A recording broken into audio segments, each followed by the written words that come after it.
Saudaraku, Gubernur Aceh Muzakir Manaf menegaskan bahwa kebutuhan paling mendesak bagi masyarakat terdampak banjir bandang di Aceh adalah penyediaan rumah bantuan. Namun, sembari menunggu realisasi pembangunan rumah tersebut, pemerintah Aceh telah meminta Dinsos serta para donatur untuk segera menyalurkan bantuan tenda pengungsian. Gubernur Aceh meminta agar setiap kepala keluarga korban banjir bandang disediakan tenda pengungsian berukuran 4 kali 4 meter.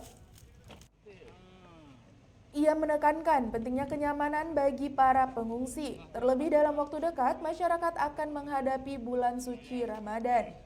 Selain tenda pengungsian, bantuan bahan kebutuhan pokok juga menjadi prioritas utama.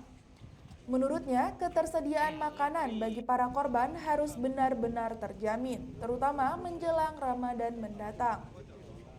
Pemerintah Aceh, lanjut Muzakir Manaf, akan berkoordinasi dengan pemerintah Kabupaten Aceh Tenggara dalam penyaluran seluruh bantuan yang diberikan, agar tepat sasaran dan sesuai dengan kebutuhan masyarakat terdampak.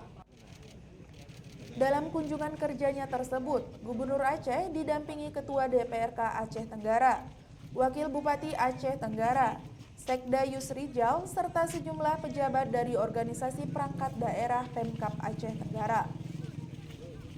Yang perlu kita ketahui adalah setiap musibah ada hikmah. Yang namun untuk rehabilitasi kita butuh waktu. Itu demikian kita percepat secepat mungkin supaya normal kembali seperti jembatan-jembatan dan juga jalan-jalan yang rusak.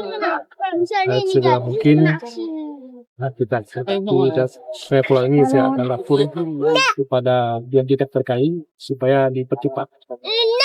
Mudah-mudahan kita harapkan.